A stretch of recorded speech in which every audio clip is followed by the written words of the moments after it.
in its step. And they got a little pep because they're well rested. When you well rested, you got a little pep in your step. It's like after you had that long weekend, when you got that 3-day weekend, that 4-day weekend, you got a little pep in your step at work on Tuesday. You know what? Oh, you ought to be ashamed of yourself. First of all, normally you have a pep in your step when you got something to look positive to. You know, oh man, I can't wait to get back. Man, we 72, or we 6-3, or we undefeated. Ooh, man, I can't wait to get back to work. Do you see what they've been putting on tape? They 2-7. They do got something to look forward to, huh? Almost over. Exactly. So you ain't got no pep. That means the check's about to get stopped. The check's about to get cut off. To be realistic, some of those guys are playing for their future, so I'm sure they got some pep in their step. Some of those guys is playing for the long-term, livelihoods of their family, so they should have a little pep, but they're not going anywhere. You would like to see some progress, but I have zero hope.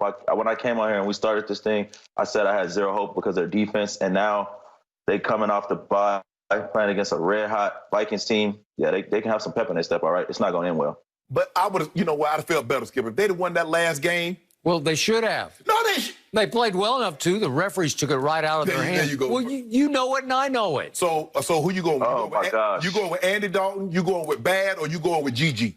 Gigi. Garrett Gilbert. Yeah. I'm going with Andy Dalton. 3 Pro Bowls. First 5 years in the league, averaged 10 wins a year. But you just told me that was a long time ago. You told me Drew Holiday made the All-Star team. You said that was 2013. Yep. What years was that when Andy Dalton went to the Pro Bowl? It was a ways ago. Yeah, exactly. Yeah, I got it. But the reason that there was pep in the step is these guys were watching the games on Sunday, and the stinking Eagles lost to the Giants. And the stinking Washington football team lost at the buzzer to Matthew Stafford and Prater up in Detroit. Yep. And even though Alex Smith played out of his mind, that was the unsung game of the week by what he did. Yeah, but the problem is that the Cowboys have been dominated by both of those teams. So what does that tell you? I'm not sure the Eagles really dominated them, but I'll give you that with the Washington football team. And now team. You got my first cousin. You saw what he did last night, right? Yep. Okay. The score wasn't indicative of what happened in Philadelphia, but they didn't do much of anything. Okay, here's the point. If you look hard at what's going on as of yesterday off the Sunday games, if you look at remaining schedules in the National Football League, the Cowboys, off Sunday's results, had the easiest remaining schedule in the whole league. I'm talking about if you just add up the one-loss records of remaining opponents, easiest schedule left was Dallas's. That changed last night with the win by Minnesota because it increased a little bit. So now they fell to number 2 easiest. But again, the Washington team is 9th easiest. And then you have to go all the way down to the Giants at 28 and Philly at 29th. Okay, so my point is it's set up right now for the 2-7 Dallas Cowboys to make the best run. They have the most winnable games left. Not Minnesota. They're going to get trounced. I mean, Dalvin Cook will run them off the field, even though they played the run very well against Pittsburgh. Yeah. They held them way under 100. Well, the thing is, but Minnesota, the difference is between Pittsburgh and Minnesota. Gary Kubiak, who's my offensive coordinator, played with. Skip, he was committed. They stuffed him last night, but he wasn't getting away from the run. And Kirk Cousins, first cousin. He wound up with about 3 yards a carry. He did. Just barely over 3. Exactly. Okay, but he got 30 carries. Right, but you got to stick with it. Just the threat of it. Because in order to stop the run, you got to sell out. Well, you sell out to stop the run, now you got play action, and that's what Cousins was hitting them with, the play action. Okay, I got it. So I'm giving you Minnesota. There's no way, no how this will be this Sunday at Minnesota. But then Washington on Thanksgiving Day, you don't think lose that one. Okay, but we have a chance in that game, right? Y'all lose Baltimore. At Baltimore, no chance. And then at Cincinnati, chance. San Francisco at home, chance. No, San Francisco Philly at home, chance. No. At New York Giants, beat y'all. At New York Giants, chance. Skip, Daniel Jones. They had you on the ropes. They had you on the ropes. And they're getting better every week. Okay. Yes. They're getting better.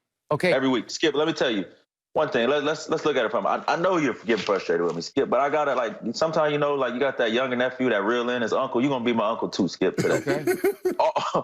All of these teams is looking at the Cowboys and they saying the same thing. Win. We got one right there. We got us one right there. And it's like, I know we want to keep having hope and they give you a little hope and they play hard and they lose, and then they come back and they get blown out. And I know you want to just get put out your misery, but you watch all these other games and you feel like you have hope. And I just feel like the Cowboys don't have one thing that they can hang their hat on and say, this is what we're going to ride out to the finish line. And that's what doesn't give me any hope. Okay. They do have one thing they can hang their helmets on, and that's right now they got the 3rd pick in the draft. And if they do lose all those games that Shannon Sharp said they're going to lose, if everybody on the schedule is saying win, win, win, if that's true, I don't know. My team, if it loses out, could it have the 2nd pick in the draft? It could. Yeah. Okay. That'd be better than winning 2 or 3 games. I got it, because if you win, quote unquote, the NFC East, you get a home playoff game in which you will get blown off your home field by Tampa or Arizona or somebody. Or Somebody's going to come in and just clean them out. Somebody's going to embarrass them at Jerry World, and obviously I don't want to see that. Y'all got good special teams. I mean, Bones got y'all playing. Yeah. Bones Fossil got y'all playing. You're running trick plays and everything. Hey, Garrett Gilbert played really well, I thought. Yeah. But when you don't have no expectations, it's much better to say really well, because when the expectations is low, anything you do is getting a pat on the back. I think the Pittsburgh Steelers are a team that is like a naturally slow starting team, and they just kind of coasted through the Cowboys. But now you're going to be facing the Vikings, who are a team trying to get back in this thing. They're playing with some real pride. They're playing with some like they're going somewhere. They look like they have taken off. I agree. But didn't you, as an ex-Dallas Cowboy defensive player, didn't you see some signs of life and hope in the Dallas defense against Pittsburgh? Because I sure did. I did. I seen some signs of effort, but every time they needed to stop, they did what they always do. Didn't get it. Every time they needed to turn over, didn't get it. Oh, what I don't understand, he talking about his defense now. What about that offense that got all of those weapons? When are you going to see progress with them? Okay. 3 points, 9 points. Really, Skip? Okay, but we haven't had Andy Dalton, who got concussed at Washington, and we didn't have Zach Martin in that game. And once he came back, it solidified the offensive line. I think it's decent now. I think it's good enough to protect Andy Dalton enough that he can get the 3 weapons involved. Skip. They can win Andy Dalton. Games. Are we really? He put his hopes on Andy Dalton. That's what Andy Dalton. Well, he simply entered this year as the best backup quarterback in all of football, and even you agreed with that. He was, but after watching him play, is he still? Did you see the 2 throws he made to beat the New York Giants? Now you're saying the Giants might be the best team in the East. Yeah. I've been telling you that all along. Andy Dalton beat them. He flat out cold-cocked them with 2 throws at the end of the game. If you watch the Giants have gotten better defensively. I'm talking about exponentially. Now, the thing that concerns me, offensively, they look like they've gotten better. But Daniel Jones is still susceptible to the big turnover at the most, because they should have beat Tampa. I don't care what you say. Oh, they had Tampa on the ropes on Monday night. But the GOAT said, nah. You know, they said, no. Daniel Jones says, here, let me give you the ball. But, Skip, I agree with Owen. And I've been telling you this. While you looking at everybody else's schedule like, oh, they can beat this team, they can beat that team. When I played, I'd be looking at the schedule like, oh, yeah, we can beat this team, we can beat that team. And if the Cowboys are on your list, you definitely looking at the Cowboys as a win, Skip. Okay, absolutely. Good. But Sharp, I mean, when you get to scoreboard watching, tell them that. When you scoreboard watching, you're done already. Yeah. Scoreboard watching is the worst thing. It's like, oh, if we get a win today and this team get a loss, then this may happen. It's like everything with the Cowboys start off with what somebody else is doing. Right. They don't start off what they're doing. You never they need to win games themselves. When I was in Denver, we had Mike. We didn't even really know who we was playing the following week, because the only thing was up there was the team we were playing that week.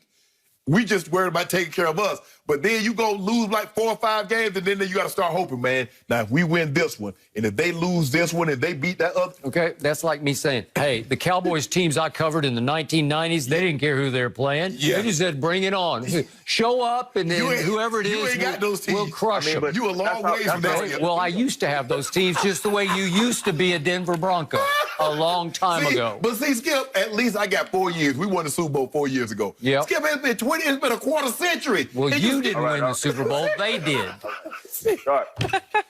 Come on now. You're getting personal. Now, I feel like you attacking me. I feel attacked now. I feel attacked. He just keep holding on to the memories of Emmett and Playmaker and Troy and Dion. And Roger and Drew.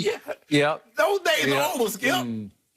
Oh, I mean, Skip, I'm sorry. It has been a while. Yes. I mean, I hate to remind you often about that. And you said you was okay with that. I said, okay, I give you a choice. Tampa or the Cowboys, you say, give me Tampa. Give me Tampa Bay. So you done gave up on them. Well, I lost my quarterback. I can't help it.